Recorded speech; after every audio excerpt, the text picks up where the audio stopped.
Hello बच्चों, आज जो कहानी मैं आप सबको सुनाऊंगी उसका टाइटल है मूर्ख मित्र। एक राजा को बंदर पालने का बहुत शौक था। उसके महलों में कई प्रकार के बंदर थे। जब भी कोई नई नस्ल का बंदर आता तो राजा उसे देखकर बहुत खुश होता था।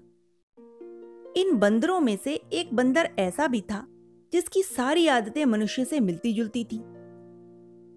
अंतर केवल इतना ही था कि वह बंदर इंसान की तरह बोल नहीं सकता। हर समय वह राजा के साथ ही रहता था।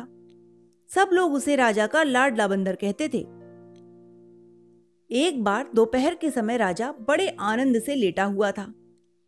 राजा का लाडला बंदर गर्मी से राजा को बचाने के लिए पंखे से हवा कर रहा था। पंखे की ठंडी हवा से राजा को बहुत आनंद आ रहा था। इसी बीच कुछ मक्खियां अंदर आईं। इनमें से दो मक्खियां बार बार राजा के मुंह पर आकर बैठ जा रही थीं। बंदर उन्हें हर बार उड़ा देता, मगर यह मक्खियां कुछ अधिक ही ढीठ थीं, जो बंदर के बार बार उड़ाने पर भी राजा के मुंह पर आकर बैठ जाती थीं। बंदर कितनी देर तक उन्हें उड़ाता रहा, मगर मक्खियों ने भी अपनी जिद न छोड़ी। बंदर को दिल ही दिल में मक्खियों पर बहुत क्रोध आ रहा था। वह बार बार उन्हें उड़ाता और सोचता रहा कि इनका क्या करूं। राजा बड़े आनंद से सो रहा था।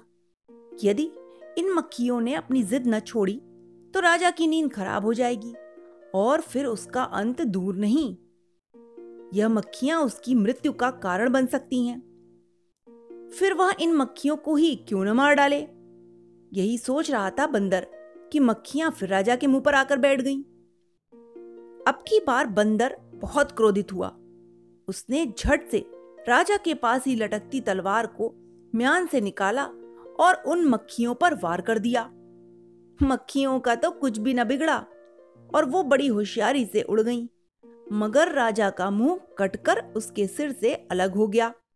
मूर्ख दोस्त ने अपने पागलपन से राजा को ही मार डाला। तो बच्चों, इस कहानी का सार यही है कि नादान दोस्त से अक्लमंद दुश्मन ही अच्छा होता है। Okay, bye.